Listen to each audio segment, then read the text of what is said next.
Made for the Wanderer. That might be the biggest lie that Bethesda's marketing told about Starfield back at launch. 1,000 planets, more like 1,000 icons to click on. Made for the Wanderer was a lie. And no amount of genuine enthusiasm I had for all its other qualities outweighed the sheer disappointment I felt when I realized that space was just a bubble that your ship floated in. Planet exploration, ship combat, ship building, none of it truly connected. It was all separated by menus because space, the very thing that should have tied it all together, was missing. That is, of course, until now. The Free Lanes update promised a lot, but its biggest promise? You can now traverse space in the space game.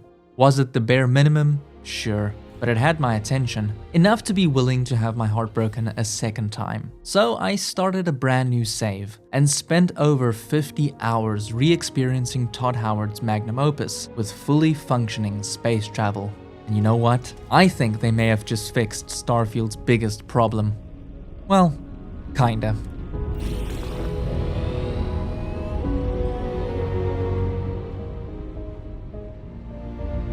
Now, to be honest, I have always liked Starfield. I know starting a video out with a take like that might sound sacrilegious, but no, it's true. The beauty of its various planets evoking a sense of either deep loneliness or deep wonder, a soundtrack that genuinely moved me, an intoxicating NASA punk aesthetic pulsing through its interiors, exteriors, spaceships and spacesuits, a few faction quests that I still think are some of Bethesda's best, and a new Game Plus concept that actually felt fresh. I also rather controversially liked the main narrative. The members of Constellation were a fascinating group of explorers that had no agendas beyond being seriously hyped about space and the wonders it contains. I also connected with the idea of the Unity, the idea that this universe I was exploring was just one of many. That Starfield at its core is about the multiverse, with the Unity acting as a gateway between various realities. It's a brilliant concept, but that is also the problem. Because Starfield's biggest issue was that discovery, the very thing that this game is built around narratively,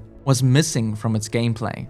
I did not feel like I was truly exploring space. I felt like I was skipping across it, clicking on icons. And when I was in space, I was just floating in a bubble that never actually moved. I wanted to fly past planets. I wanted to meet interesting characters while moving through the stars. I wanted to be distracted by everything, even if it meant sometimes finding nothing. I wanted the galaxy to feel vast, and I was okay with that meaning barren planets and empty star systems, as long as I felt immersed in the fantasy of being a space explorer, flying through the endless darkness of the cosmos. On launch, true spaceflight was missing, and as a result, space never felt like a real place. I needed this Free Lanes update to accomplish one very specific thing for it to be a slam dunk, and it boils down to 2 words.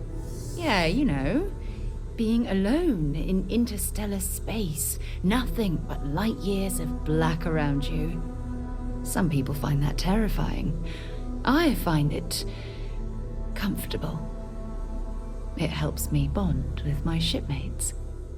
The feeling of being alone in the vastness of space, traveling between destinations, just sitting in your ship, watching stars drift past while nothing is happening, and being okay with that. In fact, enjoying it. I needed space and the vastness of it to feel real in Free Lanes. And you know what? Finally, to a certain extent, it does. You can now enter cruise mode, travel through light years of stars, fly past planets. As you traverse the stars, you can get up, walk around your ship, talk to your crew. Your ship, something you either lovingly crafted, bought, or in my case stole, finally feels like a home worth investing in, because you actually spend meaningful time there.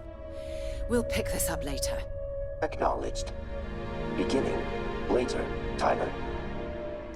And the best part is, along the journey, you might actually, for the very first time in Starfield, get distracted. During cruise mode, anomalies will pop up. You'll see planets you cannot help but want to go explore. You even get pulled out of cruise mode by people needing help, pirates trying to rob you, a friendly pilot warning you about a hostile star system.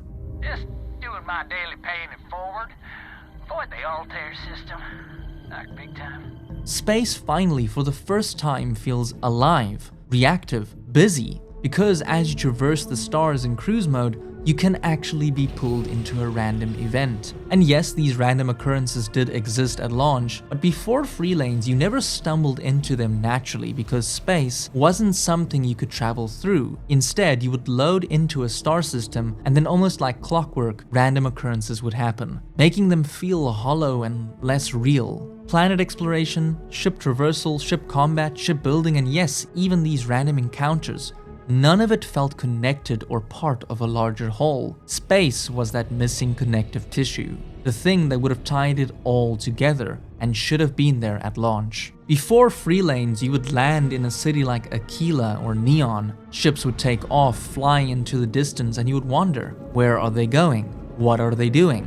Only to remember that space in this game wasn't real. And just like that, the immersion the designers worked so hard to create was gone. But now, space finally feels like a real place. And because of that, city planets feel more real too. When you're cruising and you come across an abandoned ship drifting in the blackness, it's eerie, it's intriguing, and you can just go there, fly directly towards it, dock it, and then step inside. Suddenly, you're in a story that you actually stumbled into. And now, instead of it feeling like a completely disconnected event, it feels like they actually came from somewhere. Like they exist within the same space as you, pun fully intended. And yeah, it sounds silly. The space game feels more like a space game because you actually spend time in space, and space finally feels like an actual space. But honestly, it really was that simple. That's all it took to make Starfield feel more immersive, loading screens and all. Even something as simple as enabling the option in the settings to always see your ship land on planets you've already visited does so much for the space explorer role-playing fantasy. No longer do I land and just spawn outside my ship. Now I see it land every single time, and honestly, it makes me ridiculously happy. But let's be real, Starfield still has problems, and after 3 years, a lot of those problems are still there. Buggy AI?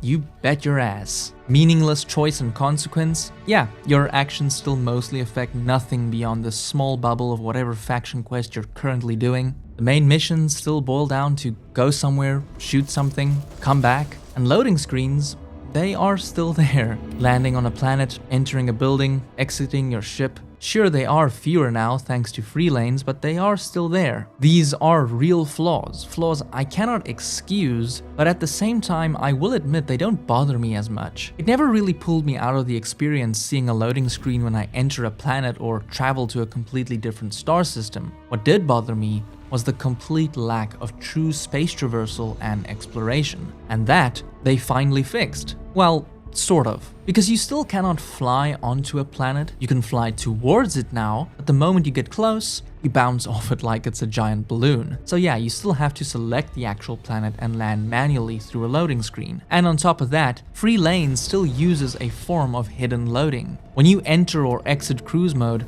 the game is essentially streaming in a more detailed version of the space around you. You do not see the loading screen, but it is happening behind the blur. And a lot of your personal enjoyment will come down to how much tolerance you have for things that are frankly outdated. But for me, plainly put, this is a game I've always wanted, flaws and all. A true space RPG, one that when it works looks like $1 billion.